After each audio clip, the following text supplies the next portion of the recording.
le 19h30, Nathalie Malleux. Madame, monsieur, bonsoir. Merci de vous informer sur la une. Vos factures d'énergie vont changer. Le système bi-horaire est remis en question en Wallonie. Et puis pour tous les consommateurs, un chèque de 100 € arrive. Détail avec Alison Delpierre.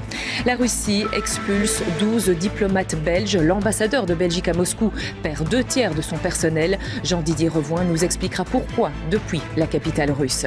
La Russie qui a décidé, je cite, de libérer militairement le Donbass. L'offensive concentrée sur l'Est de l'Ukraine est lancée. Avec quels objectifs, quelle nouvelle stratégie? Réponse de Julien Pomarède en plateau. C'était en 2017, duel télévisé entre Emmanuel Macron et Marine Le Pen.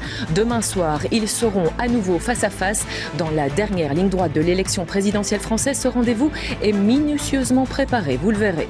Et puis le Standard de Liège passe sous pavillon américain. Le club est officiellement racheté par le groupe 777 Partners. Avec quel nouveau patron, quel impact pour les finances? Franck Peterken nous en dira plus.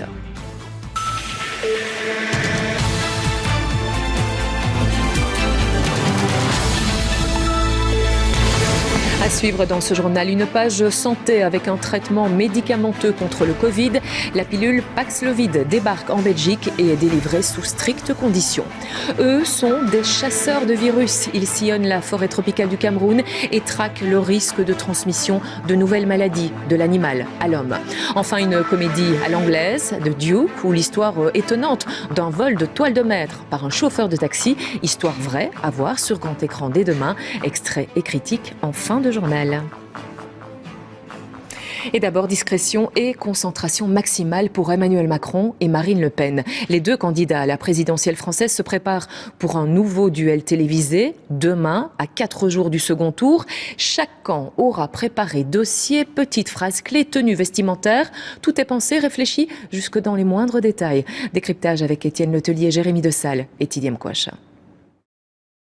C'est un débat qui avait été suivi en 2017 par plus de 16 millions de téléspectateurs français. Il y a 5 ans, ce rendez-vous de l'entre-deux tours a été marqué par ces petites phrases assassines. J'espère qu'on n'apprendra pas que vous avez un compte offshore aux Bahamas ou je sais pas, j'en sais rien. Non, Madame Le Pen, parce que ça, c'est de la diffamation. Ce débat a un mérite formidable. C'est de pouvoir vous entendre tenir des propos de compassion avec les homosexuels et les juifs de ce pays. En 2017, Marine Le Pen était ressortie KO des 2h30 de débat. C'est pourquoi depuis des semaines, elle se prépare minutieusement à ce nouveau rendez-vous, tout comme Emmanuel Macron. Hermeline Gosselin a conseillé le Parti socialiste et Elio Di Rupo durant de longues années. Préparer des débats politiques, elle connaît, et le meilleur entraînement reste le jeu de rôle. Il faut absolument avoir une personne, voire 2, voire 3, qui jouent le rôle de l'adversaire et qui vont connaître par cœur à la fois le programme de l'adversaire et toutes les critiques qu'il va pouvoir mettre sur la table. Et jouer vraiment le débat en ping-pong, c'est vraiment, il faut s'entraîner des heures, des journées entières pour faire en sorte de n'avoir aucune surprise. Et rien n'est laissé au hasard, tout est réfléchi, anticipé au maximum jusqu'aux vêtements choisis.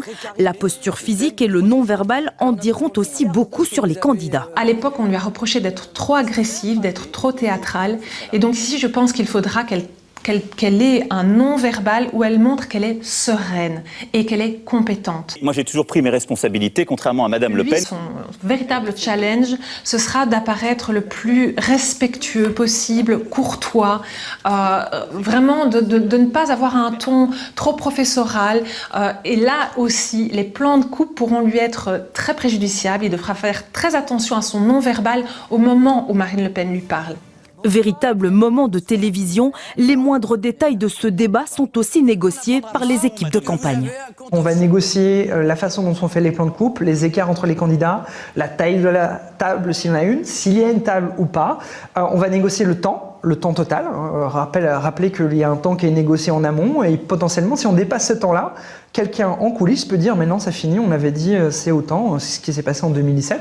Il ne reste que 24 € de candidats pour s'armer et aiguiser leur dernière flèche.